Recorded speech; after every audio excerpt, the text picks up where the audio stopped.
Good afternoon and welcome to another great session of India's first metabolic health conference, Low Carb Across the Globe, from the lovely city of Goa, India. We have today with us Dr. Kishlay. He's a doctor from Patna, India, a hypercarnivore metabolic Dr. K, as he likes to call himself. He's a big proponent of carbohydrate as an addictive substance that is causing more problems than any other addictions in today's times. Let's talk to him about his work in what he calls hypercarnivorous protocol for metabolic diseases remission. Give us a brief background of yourself, Dr. Kishlay. Before that, I'm Ira Sahai. I'm a metabolic health coach based out of Mumbai. I'll be hosting you along with my colleague, Devana. Thank you. Thank you, Ira. Thank you a lot. And thanks for introduction. And thanks to all members of D-Life team who have made this possible. It wouldn't have been possible without you guys. And you guys are doing just amazing. Thank So you. I would like to give a special thanks to Shashi sir, who has given me the opportunity to speak in the first virtual low carb international conference 2023. So I am really appreciative of what you guys are doing. You guys have united all the low carb medical doctors together and making this low carb movement even more stronger. And you all have taken this movement to a next level only. So let me just take you through my background, academic background first. So I did my MBBS and then prepared for PG entrance, and I got qualified. I got seat in DNB General Medicine. I worked there for 3 years as a DNB trainee in general medicine. So as I started understanding nutrition science and medical nutrition therapy, I kept on losing interest in prescribing pills to any of my patients. So we have this perception that nutrition can only be served as preventative medicine and not curative medicine. So that's why we have this. So that means when you develop any chronic lifestyle disease, now you can't do much with nutrition. So that's why there is not much emphasis given to the impact of food on our health outcome. But millions and millions of anecdotes absolutely and unequivocally establish that food and nutrition is both preventative and curative. And that's why I stand with this truth. And now I am completely into this lifestyle medicine where I am doing mostly online medical consultation, helping patients with chronic metabolic disease of all kinds, like be it your neurological, cardiovascular, gastrointestinal, even CKD patients, skin related issues, and other autoimmune diseases with this hypercarnivore dietary protocol, and getting them off piles and piles of prescription medication. So basically, I am using this social media platform to educate unsuspecting general public and mistrained, miseducated doctors and dietitians through my own YouTube channel, Instagram, Reels, Facebook, LinkedIn, and X, formerly known as Twitter. So now coming to my hypercarnivore protocol. So basically first, let's know about what hypercarnivore is. So hypercarnivore is a term used to describe diet that consists of more than 70% meat and remaining 30% non-meat items like eggs, dairy, fruits, vegetables, seeds, or any other plant-based materials. So, but my hypercarnivore protocol doesn't include any cereals and grains as they are full of anti-nutrients, lectins, oxalates, and other plant-based gut-destroying toxins. So my protocol at large mainly consists of meat and eggs up to around 95%, and remaining 5% I allow most people to have fruits and vegetables occasionally. And even my diet looks pretty much same, like 90 to 95% revolves around 92 means eggs and meat only. So I do enjoy sometimes fruits and vegetables, but not much. So this is the story of mine in short. Thanks, Kishlay. Is there anything in particular that prompted you to come into low carb? Any incident or something? Tell us about it. Yeah, actually, my journey into this low carb space started since December 2015. In December 2015, after I completed my MBBS degree with internship and then came back to my hometown. So then I first noticed significant impact of dietary carbs on my dad's blood sugar level because back then my dad was diabetic. So It's been 13 years now, but he's no more a diabetic. So as he was already a diabetic in 2010, and back then in 2015, somehow I realized that my physique is not up to the mark. Despite doing hours and hours of doing heavy weightlifting on the gym floor almost daily, I gained significant body fat mass over my 5 years of my MBBS career. So I kind of realized that something must be going wrong with my diet part only. I was striving for an aesthetic physique at that point of time. And it was 2016 when I took out my first year MBBS textbook of physiology Guyton. And I started reading and understanding about fat gain, fat loss under the section of carbohydrate and fat metabolism. And there it was clearly mentioned about the role of insulin in fat storage and how it inhibits fat loss and all that stuff. So since then, I started cutting back on carbs from my diet, and eventually I ended up in this keto thing after 1 year of commencing this low carb journey. So I lost 10 to 12 kgs over 12 months period. And although I didn't have any medical issue as such, but still I wanted to improve my own health actually in general, because apart from obesity, overweight, being overweight, I didn't have any other issue. So I continued exploring this keto science and discovered various low carb keto carnivore stalwarts like Dr. Sean Baker, Dr. Ken Berry, Professor Tim Noakes, Dr. Paul Mason, and Professor Ben Bickman, and even Professor Bart K, and so many are there. So this is the thing actually. They would you want to take the next question? Yeah, so I just want to ask, like, being a doctor, what is it that, what do you do differently from other doctors in the field, especially when it comes to metabolic illnesses like diabetes? Yeah. We medical doctors are actually taught to intervene medical conditions either by prescribing pills or doing surgeries. What we haven't been taught about is how to de-prescribe or lower the burden of medications with which patients have been chronically poisoned over the years. So this is happening because we doctors get no training in nutrition. And training in nutrition, I mean to say, is training that teaches you about low carb keto carnivore diet, not what regular or conventional dietitians get to know about in their indoctrination courses.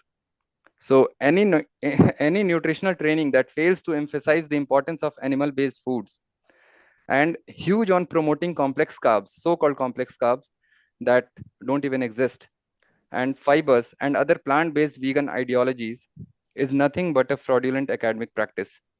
And by practicing this low carb keto carnivore dietary approach, I happen to be a metabolic doctor in this pharma driven healthcare system. And this is the only difference that has made me different from most of the doctors, if not every doctor. And this one difference has made you guys believe that I should speak on low carb science fearlessly using this global platform.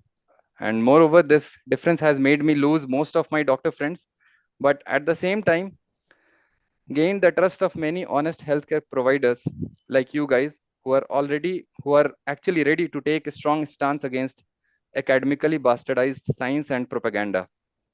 And the difference is not just with regards to diabetes or obesity management, but every chronic disease that has been labeled as chronic, progressive, irreversible, and incurable.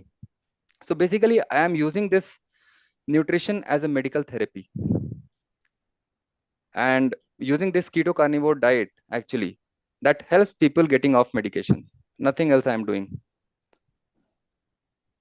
So, as a doctor, you've been told that diabetes is a chronic disease, it is a progressive disease, and it gets worse with time.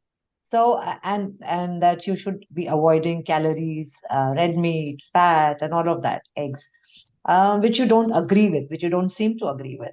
Can you tell us about this a bit, and can you reverse diabetes by ignoring the dietary guidelines given by the famous Diabetes Association and the various associations around the globe? Pretty Sure, much similar. Yeah. sure. Ira, first of all, we don't eat calories, we eat food. So the energy we are getting from food are actually should not be expressed in the form of calories, because calories should be used only in terms of heat energy, nothing else. Yes. But we so commonly oftenly use this energy as calories. This is not the appropriate way to express our energy which we are getting from our food. So we are taking just food, we are not eating or having calories from food. So this is the one more myth actually, so which people don't know much about. So let's understand diabetes first. So diabetes is basically a state of elevated blood sugar, which we see in four different scenarios, like in fasted state, 2 hours postprandial state, random, and by estimating HbA1c values. And if your fasting blood sugar goes above 125 milligram per deciliter, postprandial above 200 milligram per deciliter, random blood sugar above 200, if associated with symptoms of hyperglycemia like polyuria, polyphagia, polydipsia, and HbA1c of more than equal to 6.5%. So if you satisfy any of these criteria, you are diagnosed as diabetic. And this is what we have been taught. So, but there is much more to this. And it's not just about these criteria, rather it's about the individual's glycemic response to carbs intake. So let me explain you with an example. If an apple of same size, I mean same amount, is given to two different individuals at the same or different times, they will have different glycemic response to that same apple of same size. And if that same apple is given to one individual at two separate occasions, even then the glycemic response will vary. It will be different. So what I'm trying to say is there is an intra and inter-individual variation to the carbs containing food. It doesn't matter whether that food is of high glycemic or low glycemic value. So this glycemic index scale values are not constant or fixed for any particular amount, for any particular food item.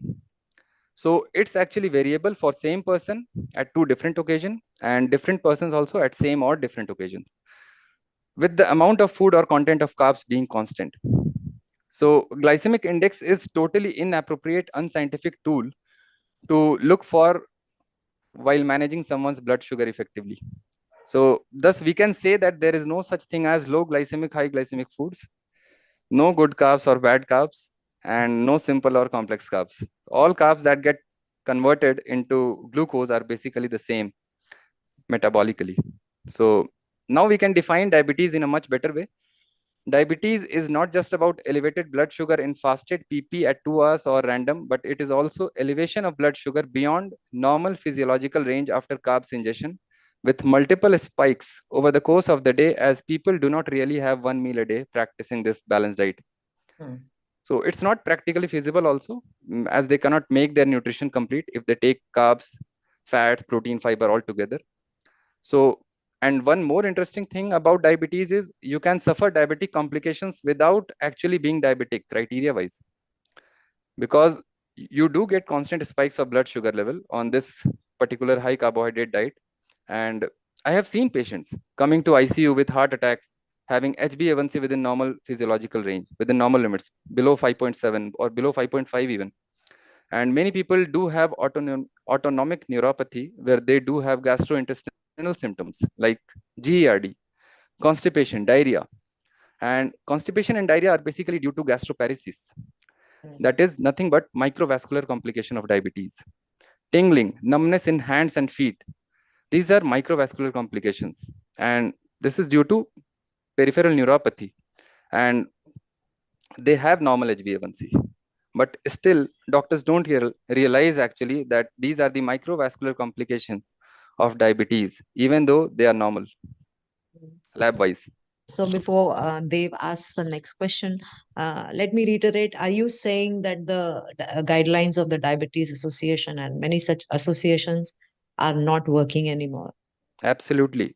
That is rubbish nonsense. Okay. Dave, please go ahead. So, how much carb restriction do you how much carb restriction do you recommend for your patients? You already mentioned that you for 95% on animal-based food, but how much carb, if you were to quantify it, how many grams, that sort of stuff? Yeah.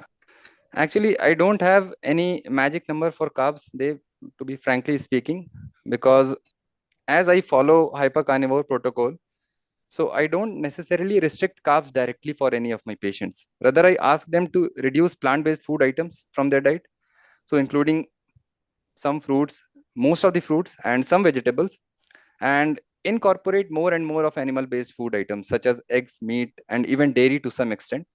And in doing so, it turns out to be ultra low carbohydrate diet plan. So I don't believe in any magic number of carbs that you can have or you can get in your diet without getting serious ill effects of it. So carbs in any amount above zero is too much for our body to deal with it. Or another way of saying, if you are having carbs on carnivore diet, because you are getting some amount of carbs even on carnivore diet, because even eggs and meat have some amount of carbohydrate. So the amount of carbohydrate you are getting from eggs and meat is the exact amount you need for your body for optimal health. So this is what I have to say about this amount of carbs. But in general, I would say above 50 gram is too much. Below 50 gram is fine. So, given you are a hyper carnivore, Dr. Kishlay, what happens to people who come to you and want to go vegetarian or stick to a vegetarian diet? Yeah, basically, people need to realize that chronic lifestyle disease is not just a state of chronic inflammation, but it is also coupled with inadequate nourishment. And inadequate nourishment means sometimes it's malnutrition. We can say it malnutrition also, because on plant-based diet, plant predominant diet, you don't really access to nutrients contained in plant-based food items. They are less bioavailable. Plus, being in an inflamed state, your body doesn't extract nutrients from those plant-based foods, although they are less bioavailable also. And so many various biological process and enzymes activation that gets affected, severely affected, because you need some minerals which act as a cofactor for various enzymes that is happening in our body for biochemical processes. So these ways actually you are going to make your conditions even worse. So this is the thing. The patient must realize that they have to incorporate, they have to have animal based foods in order to reverse their medical condition. If not, they are ready, if they are not ready to make it for their lifetime actually. So at least for reversal of disease, you need to take it for 3 months or 6 months period, whatever it is. So when you start carnivore or hypercarnivore style of eating, you are not just nourishing your body with nutrient dense food, but also alleviating the chronic inflammation issue that underpins almost every modern lifestyle disease. So no way actually you can replicate the same results as carnivore doing vegetarianism or veganism. I think Dave can take the next question. So the first question all of us here when we mention about a low carb or a high protein is the cholesterol, and another one is about your kidneys. So as a carnivore, when you talk about the carnivore diet, especially, it might be a bigger issue. So how do you tackle? Do you think these are a concern, the cholesterol and the kidneys? And have you dealt with any in your practice? Have you dealt with anyone with kidney issues using your diet? Sure. Yeah, actually, chronic kidney disease is a state wherein patients do have reduced glomerular filtration rate. And that actually gives rise to elevated serum creatinine and urea. So this chronic kidney disease is almost invariably associated with hyperinsulinemia, insulin resistance, and blood sugar dysregulation. And all these things are in the setting of chronic systemic inflammation. So when you remove carbs from your diet, you are not just lowering your insulin level, but also you are avoiding mixing of carbs and fats together. That is the most dangerous combination to have in your diet. And because mixing of both carbs and fats by taking standard balanced diet is what lead people up to the state of chronic inflammation. And this actually inflammation is well explained by Randall cycle. This Randall cycle is also known as glucose fatty acid cycle, where glucose and fatty acids actually compete with each other to be getting inside the cell in order to get oxidized for energy. So this way, basically, if you are taking this way, actually, you are alleviating the situation of hyperinsulinemia by avoiding carbs in your diet. And this way you are allowing kidneys to filter more, thereby GFR increases, glomerular filtration rate, and serum creatinine, urea levels go down in a matter of weeks, I would say. Because I have experienced this with two of my patients who had this CKD problem. One of them is 48 years old male diabetic kidney disease patient who has reversed his kidney disease within 45 days, and serum creatinine came down from 1.5 milligram to 1 milligram per deciliter. And this patient is from the same city, Jamshedpur, same hospital where I did my MBBS, sorry, DNB general medicine course, but my professors are not aware of it, unfortunately. Amazing. So Yeah. other one is 45 something years female post renal transplant CKD patient who also experienced the same benefit. Her serum creatinine returned to normal range within 2 months. Earlier it was 1.8, now it's 1 milligram per deciliter, and it's been 3 years now. She still has 1 milligram per deciliter, and till now she has gotten both her steroid and immunosuppressant tacrolimus dose reduced by more than 2/3 under my supervision, and doing absolutely fine with no problem whatsoever. So most important thing is the one of the most and most important thing to note here is she never ever consulted her nephrologist after I came into this picture. But she continues to get her RFT done every 3 to 6 months. And this is the story of my own batchmate, Dr. Jaya Sharma's elder sister. Dr. Jaya Sharma is a gynecologist, and she is also a medical doctor and my colleague. So this is not something I'm telling fairy tale story. So this is the real story actually. What about cholesterol? What about cholesterol? Yeah. Like that's another concern with this diet, right? Like when we mention about the meat-based diet, the first thing that one of the first things that pops up is cholesterol. So what is your view on that? Is that a Cholesterol concern thing, at all? exactly. The cholesterol thing is the one of the most common dogma or hypothesis, I would say, that is going to last longer than any other nutritional dogma. So it's not gonna end anytime soon, but it will take multiple decades actually to get over this cholesterol mythology or ideology, whatever. So that is almost the same duration this idea has been around for. So I think it's been around for last 5 to 6 decades something. So now, Please continue. Now let's understand the fundamentals of cholesterol first. Cholesterol level in your blood or body is tightly controlled by the genes that encode proteins, that is lipoproteins, which we call, and that carry cholesterol throughout our body. So all doctors must have come across the gene allele ApoE2, ApoE3, ApoE4. So let's say if you have ApoE4, that means by genetic design, your body prefers to run predominantly on fat as a source of energy. And if you are mixing carbs and fats together, if you are having ApoE4 gene and you are taking carbohydrate in the copious amount, you create a metabolic mess by mixing carbs and fats together. Because ApoE4 gene dictates your liver to export more VLDL, lipoprotein, than someone having ApoE2 or ApoE3. So ApoE4 will give you slightly higher VLDL in your lipid panel and even serum triglycerides also. So that way you create a milieu where glucose and free fatty acids compete with each other at cellular and mitochondrial level for getting oxidized for energy. So this close competition 24/7 over the years lead you to the situation of chronic inflammation. And as I said earlier, it is well explained by Randall cycle, that is glucose fatty acid cycle. And what we have been taught is ApoE4 is a risk factor for Alzheimer's disease. But that is not so, because if a person having ApoE4 gene takes low carbohydrate enough that doesn't create chronic inflammation, so he will never ever develop Alzheimer's disease. So basically ApoE4 is not a risk factor for Alzheimer's, rather it's an associational factor. We medical doctors have been taught every associational factors as risk factors. So basically what I'm trying to say is doctors have very poor basics fundamentals of everything related to health and fitness. So higher the number you have, attached with ApoE, higher your serum total cholesterol and other lipoproteins number would be, like VLDL, LDL, regardless of what your diet is, be it high carb, be it your high carb diet or high fat diet.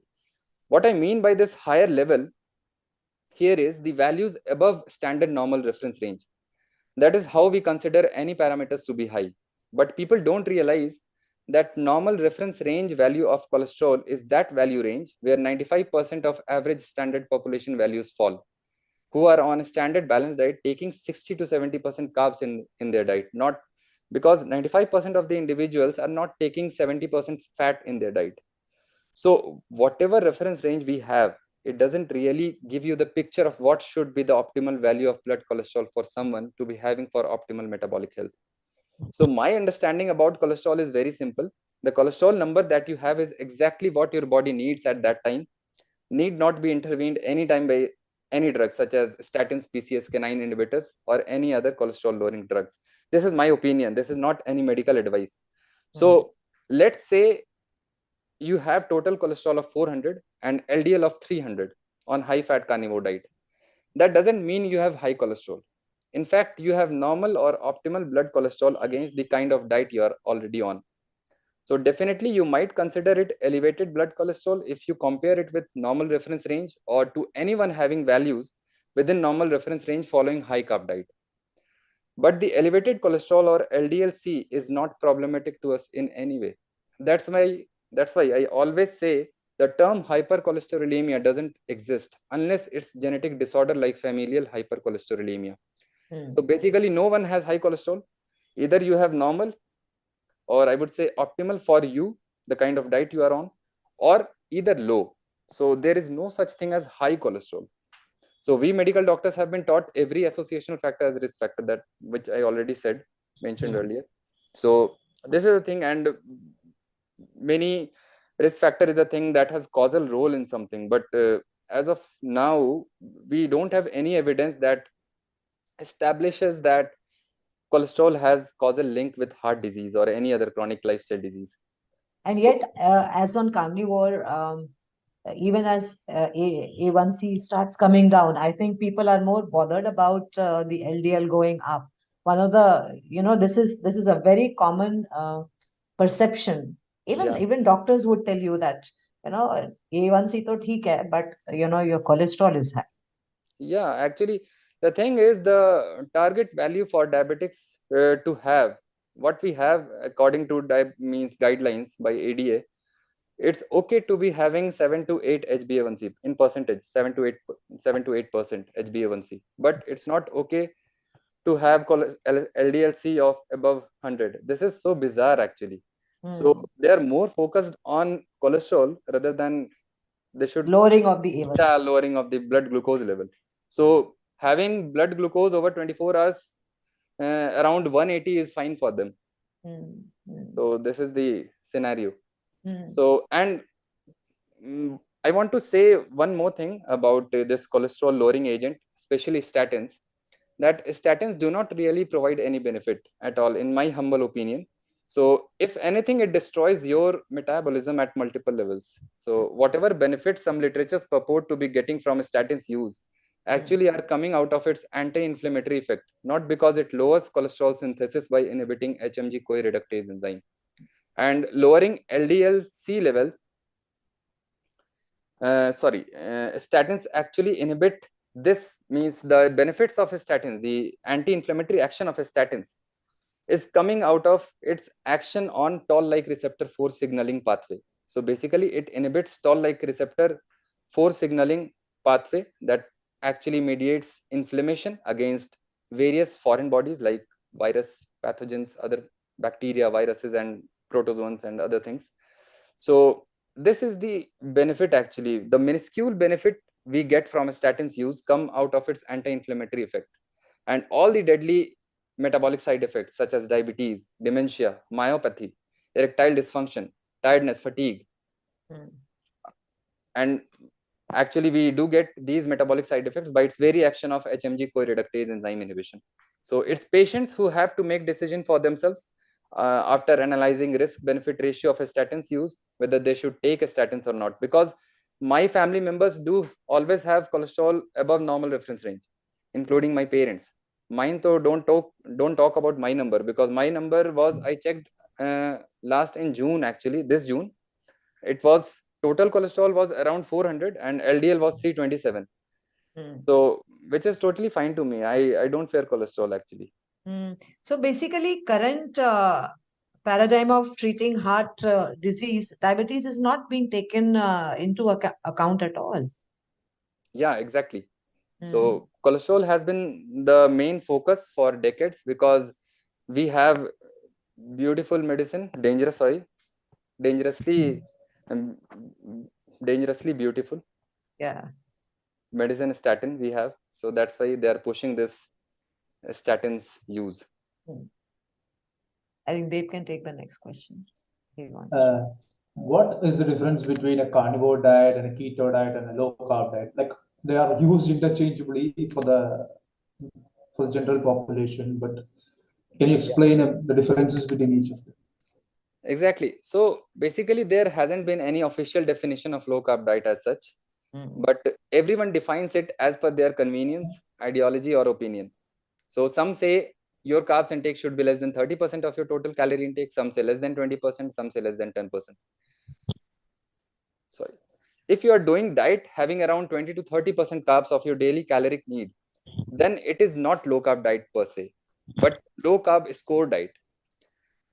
Because as it is vastly low in carbs compared to what we have in our standard balanced diet, that is up to 60 to 70%. That way it's low carb, that is in a relative manner, but in an absolute manner, it's not low carb. So that's not how we should define low carb. To my mind, carb intake should always be below 10% of your total calorie intake. Let's say if someone is getting 2000 kilocalories, so-called kilocalorie from diet, then 10% of 2000 kilocalorie would be 200 kilocalorie. And that will turn out to be 50 grams of carbs for 2000 kilocalorie diet. So 50 gram or below 50 gram is the amount that defines low carb for someone to be getting 2000 kilocalorie from food. So this is the actually way to define low carb. So if you are taking 3000 kilocalorie, your carbs, the threshold for your carbs intake, that bar will go upward. And coming to keto diet, the low carb diet is that low carb diet. Keto diet is that low carb diet that enables our body to produce ketones from fats into the bloodstream in a detectable amount during the period of not eating. So low carb diet in general doesn't necessarily put the body into the state of fat utilization where it produces ketones in a detectable manner. What we call it as ketosis, state of ketosis. So every keto diet is low carb diet, but all low carb diets are not keto diet. So this is the thing. So most of the people who are not metabolically sick or chronically inflamed can produce ketones on 50 grams of total carbs in their diet. Most of the people who are not metabolically sick can produce actually ketones on 50 grams of carbs. But whoever is chronically inflamed or insulin resistant don't even produce ketones even below 25 grams of total carbs in their diet, especially if they are not following carnivore style of diet.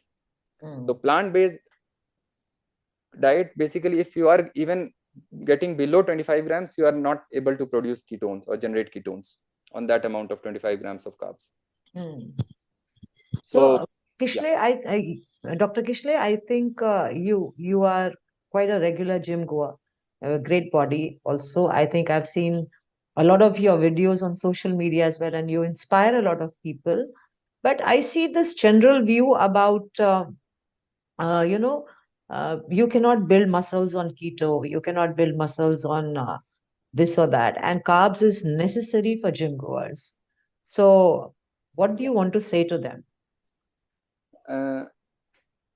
I don't think so, because I have been able to maintain my body for last 8 years on keto carnivore kind of diet.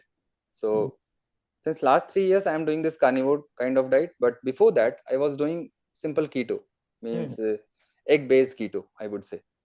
So this is not actually true, because undoubtedly you can build muscles on keto diet. And idea of that losing muscle mass, you will lose your muscle mass, you will melt away on keto diet is completely false, because anyone can look at me and they can figure it out whether keto diet will melt you away or not. So I must say that on keto carnivore diet, you build your muscle even better than high carb diet in terms of lean muscle mass. Because the biggest advantage you have on keto diet while building muscle is that you don't even need to do dirty bulking and cutting phase and building phase, whatever professional bodybuilders do need to do actually in during their prep phase. So you can build your muscle almost entirely on protein and fat diet without destroying your body composition during your prep phase, because they look like balloon during their prep phase. Just They see do. them. Yeah, just look at them during their prep phase. How do they look? So there is no need of adding any carbs in any amount to get insulin response in order to leverage the muscle protein synthesis. Think Dev can take the next question. Yeah. Why are high carb meals like the biscuits and poha and rice and all that? Like that's what is commonly recommended even in hospitals in our country. So, what do you think is the negative side of such recommendations? And So yeah. yeah. And the So I would just add to that, Dr. Kishlay, and we are talking about hospitals here, where exactly. diabetics get served 2 or 3 Marie biscuits, bread, and some juice, maybe sugar free, or even diabetics generally would have what is that, diet coke or diet soda or something, that sugar free thing. So this entire myth and lie about carbs being okay for diabetics and stuff like that. Tell us a bit about why such food is being served in the hospital. Who's doing this? so first of all, I would like to ask you guys, what do you expect them to give? Hmm. Red meat, eggs, fish, what? The problem with people is that we are waiting for governments to change and doctors to change. And why do we expect them to change in the first place? They are not going to change. They are driven by profit, and they are highly influenced by lobbyists. Yeah. So we as individuals should take more responsibility for our own behavior, food choice that influence our health, rather than blaming doctors, dietitians who are indoctrinated puppets of criminal organization like AHA, WHO, and all. So carbs are very cheap, as we all know, and one of the macros which are ubiquitous and easily accessible to everyone. So hospital systems are meant to provide you medical care during the course of your illness. They are not there to improve someone's metabolic health in the general ward or ICU ward. So why wouldn't they give the things that enable patients to sustain poor health and landed them up like that actually? So the thing is, why would they do anything that shortens hospital stay? Business model doesn't work like that. So people don't come to see me, and this is the thing. So, and that's why most of the patients who come to see me, they they are not like they trust me so much. I don't think so. I was Because going to ask you the same question. I mean, you talked about a business model. yeah. What business model are you talking about? If you keep yourself as an exception, my next question would have been to you, what is the acceptance level of people for you? Because you are giving advice that goes contrary to the conventional medical protocol. So, tell us about this. I mean, why would people trust you? Do they mistrust you? What is the general opinion, and what is the business model that you're talking about? Do you have any such model? Yeah, actually, the thing is, I'm not in a position where I can give some kind of trust to people, because I don't have that much of qualification also. I don't have that much of degrees and all. So most of the time, people who come to see me, they're not coming out of trust in what I Mm, have to provide. mm, So rather, it's the conventional medical system and doctors who failed them successfully and fantastically. yeah. And now I am like last resort for them. So the thing is, whether you trust me or not, this is what you have to do in restoring your health back. And there is no other way around. Mm, So just look at me. Just look at me and look at yourself in the mirror. mm, You will come to know why this doctor looks like this. mm. So this is the thing. So, what is your what is the general love that you get from your own colleagues or your contemporaries, doctors? How do they look upon you? most of the doctors, actually I don't make very good circle. Actually, I'm not that much of social guy also, so I don't have a lot of friends. So, but whatever I used to have, they are not my friends now, because the kind of post and kind of my behavior is my intimidating behavior, or whatever you may call it. The thing is, they are not my friends. They are, I don't consider them at all, basically. And i'm I don't want to actually make them like you should be my friend forever, or so I don't believe in all those things. I am here to serve people who are suffering from chronic metabolic disease. So I'm basically a servant, and you can use me for that. I'm doing my best to improve public health, because right now public health is in the toilet, I would say. That's an amazing statement. I think you're making a difference out there. If I can just take the next question there. Why are you against the conventional protocol of doctors? And I think we still have about 17 minutes into the session. I would get Sashi in the last 5 minutes, maybe. Sure. But the last question from my side, and then probably Dave can ask. Why are you against the conventional protocol of doctors? And you didn't answer what business model we are talking about here.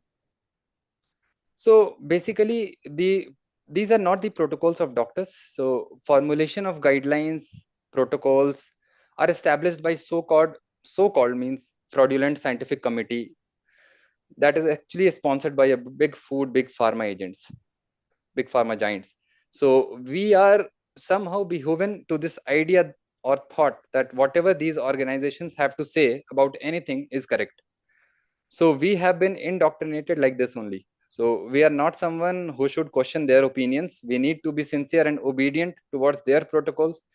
Otherwise, you would be sacked for not doing so. So these guidelines kind of mandate us to do crime in a legal manner. So tell me, why shouldn't I stand against such protocols if unpracticing or ignoring them helped me, made me better in every aspect of health, helped my friends, my family, relatives, and all of them are getting off multiple pills and ultimately restoring their health. So that is why actually I am against this, and I'm continuously beating drum against all this nonsense. So it's my responsibility and duty as a doctor to influence more people to have good optimal health just with lifestyle intervention. And 90% diet, I would say, means I don't give much credit to exercise part in restoring health. Exercise part is basically to build your muscle. So diet is your foundation. So we need to fix this. And this corrupt system has brought us into the idea that diet, nutrition has nothing to do with your disease outcome. So these diseases are driven by your genetics. So only thing you can do for yourself is taking pills for lifetime. So that is how actually business model work, because agricultural industry, pharma industry are sponsoring those studies to happen. So that is all business model, and that's why they are promoting this low cheap and low quality foods with low nutrient density. Dev, you can take the question. As a doctor, do you risk anything? Like when you ask your patients to go on a low carb, high protein diet, how much of a risk are you taking, considering it's against what is there out in the conventional stuff? So, how much of a risk are you taking? Dave, I don't think there is any risk, but if there is any risk to anyone, then it's gonna be us who are advocating low carb diet and not patients.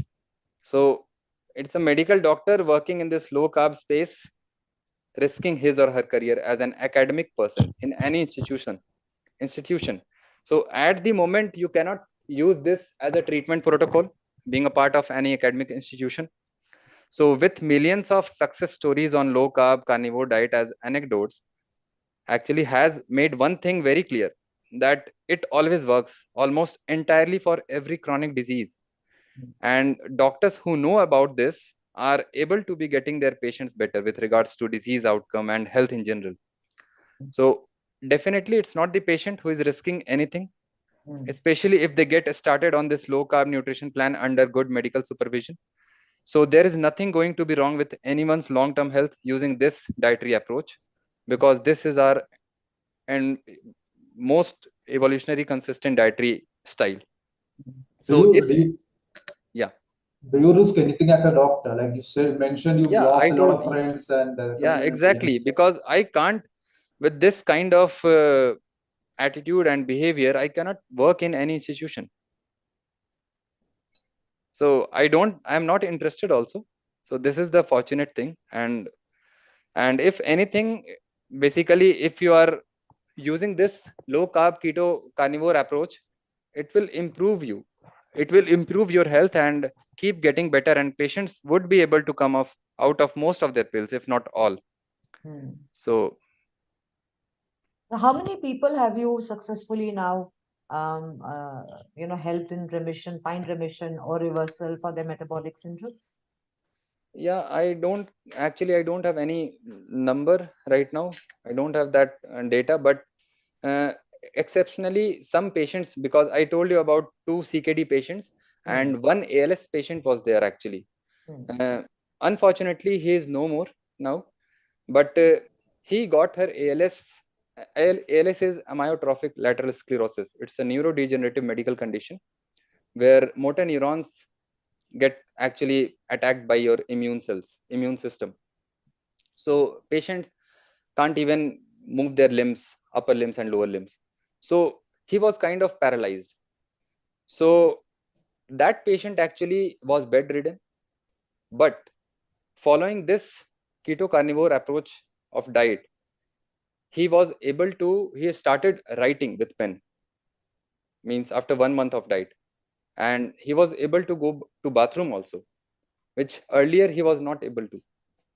So, and depression, I have treated one depression also, and she was my senior in my MBBS. During my MBBS time, she was doing PG in ops gynae, and I was doing internship at that time. So that ma'am actually messaged me that, Kishlay, please help me with whatever advice you have regarding diet and all, because I really want to take advice from you. And she was on multiple pills regarding her depression issue. So she got off almost all pills for depression which she was taking before, and she lost 40 kgs on this kind of means keto carnivore diet, and currently she is doing fine. Amazing, amazing. Dr. Kishlay, how do you intend to make a difference in a city like Patna, where you're working right now, and against all medical protocols, conventional medical protocol that you're trained in? And people have a reason to believe doctors, I mean, they're qualified. You are a doctor yourself. Uh, why would they not take your conventional medical advice as against LCHF? So, what are the challenges that you're facing in a city like that? Yeah, the most common challenge is the kind of rituals or cultural practice we do as belonging to, means like we belong to some particular caste or some ethnicity or something. So we have some days where you are not supposed to have your eggs or meat, like Tuesday, Thursday, Saturday. So apart from these 3 days a week, you are getting Savan that lasts for a month in a year, and then Navratra comes, and then you have something Chhat, and then everything. So I say, patient, whether you come to me, so you simply follow my dietary protocol irrespective of what months you are going through, and or else don't come to me, because you are taking this food as a medicine. And if you are not ready to accept that food is a medicine for you, at least for this 6 months period, then better you don't come to me. So this is the most common challenge actually, with especially with Hindus, I would say, because other religion I don't think, because they are ready to eat meat and all every means most part of the year. They don't have any such festivals where they are not supposed to eat meat and eggs. So this is the most, because that's why I love Muslim patients. I love treating Muslim patients. Let's take one-liner questions from our audience, and I think we should keep it a one-liner answer as well before Shashi comes in. Sure. Somebody has asked, can I still drink my glass of wine on a low carb diet?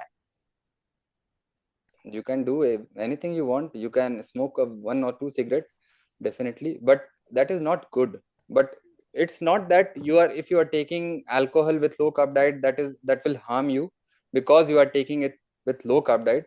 It will harm you anyway, whether you will take high carb diet or low carb diet. But definitely, if you are already taking low carb diet, then it's good that you are taking at least alcohol. At least you change your diet at least. So in that aspect, actually, it's right, but it's not good to have alcohol or smoking or do smoking or anything.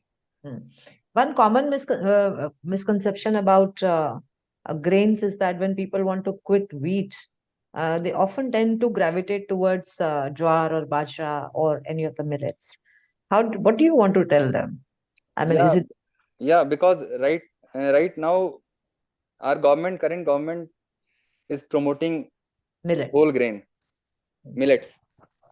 So as I said earlier, because that low carb, sorry, complex carbs, simple carbs, these things don't exist actually. You are taking carbs, you have to look at the total amount of carbs in that particular food item. And if you are having 60 grams, 70 grams of carbs out of 100 gram of that particular food item, then it doesn't matter what your glycemic value of that food is. So this is nonsense, complete nonsense. This is another way to do propaganda. So people are getting confused. They are thinking that if I don't take wheat or rice, I will take bajra and jowar and anything, I will get my diabetes better, though nothing will happen. Dr. Kishlay, any incident with you where you have had to face some bias or probably a little bit of discrimination because you're a doctor and you go against all the medical protocols and you're quite vocal about it even on social media. Anything in particular that you remember that you can just mention maybe very briefly? I do get lot of DMs on my Instagram, Love and mails, hate mails. hate mails mostly. Mhm. So people don't love me that much. I don't think so. People love me so much because if you will do something different now against agenda or convention, I don't think majority will love you. Majority will hate you for that because common people are like that only. So I don't need also that much that love from those common people. But You guys are yeah. I'm talking about your own colleagues, the doctors that you I probably. don't I don't talk I don't talk to them actually, and they are on my WhatsApp, and they know what I'm doing, but still they have some advices to give. Most of the time they give if they ever if they call me sometime, or but I just listen to them and I do what I want to do. That's it. I doesn't consider them that I don't hold much importance uh, to them actually.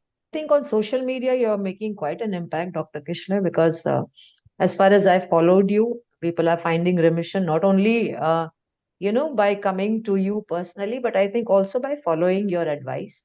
And I see that quite a lot on your social media timelines. I think you're doing amazing, amazing work.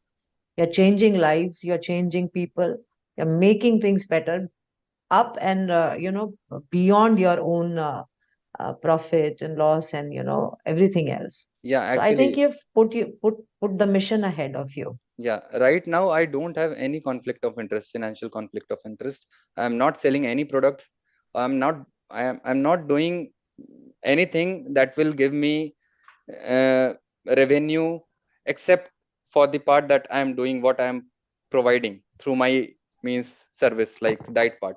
Apart from that, I don't have anything. I don't have other talent to make money, to make anything for my living. So I but think we need many, many more like you in every city of India, people who are making real changes on the ground and making a difference to people's life altogether. Dave, definitely it anything? will happen for sure. Yeah. Dave, would you like to say anything? And in the meanwhile, can we get Shashi on the screen, please? So I'd like to ask one more question. Like I think if one of our guys on Twitter asked, so like not everyone, like not every obese person has their blood markers totally off. Some of them, like blood markers wise, they're totally fine. So If you could answer that in a brief way, it would be helpful. Yeah, actually, I told you that is actually that comes to your genetics. What kind of genes you have? If you have ApoE2, and then it means that you need high carbohydrate. Means you are supposed to be on high carbohydrate diet because your genetics is like that. So having ApoE2, you are supposed to take. You are actually able to cope up with the side effects of carbohydrate that you are getting in your diet. But if you are ApoE4 and still you are consuming carbohydrate, that is deadly for you. So it depends on your, but it doesn't matter whether you have triglycerides of 110, 60 or 70. It will be dictated by your genes only. So even if it's not in the normal range, let's say, but my triglycerides also floats around 110, 120 something. I don't have that ratio also, that like triglycerides to HDL ratio, what we see in our lipid panel, to be that is considered as healthy marker for your metabolic health. I don't have that ratio to fulfill that 2:1 ratio or below 2:1. But still, it doesn't matter. If you are not eating any carbohydrate, you don't have any inflammation in your body. It doesn't matter whether your triglycerides is 80, 90, 100, 110, because triglycerides are not causing you any harm directly. It's the whole metabolic milieu, that is the whole insulin resistance and chronic inflammation in the background, that is actually causing you the harm. So yeah. high triglycerides is actually the manifestation of something going wrong with your metabolism. It doesn't do any harm directly. Okay, I think I'll have Shashi have the last word. Yeah, yeah. I wanted to personally thank Dr. Kishlay. We are so happy that we found you in social media, and you are a totally different doctor, and you have the nutritional approach to treat chronic disease, which India needs right now. So that's why I keep telling that we need a clone. We need to clone Dr. Kishlay for every state, every district, and every village if possible, and we will defeat this metabolic disorder in India only if you have clones like you. And I'm so thankful that you could have Thank you, sir. We will make one defeat diabetes India, like defeat diabetes Australia, which is by Dr. Peter Bruckner, sir. And for that we have DLife for that. So yeah, sure, thank you. Sure. Thank you, Dr. Kishlay. Thanks, Neera. Thanks, Devanand. So I think much, everybody. Thank you, Kishlay, Dr. Kishlay, for coming. Thank you. Thank you, Dev. Thank you, Shashi.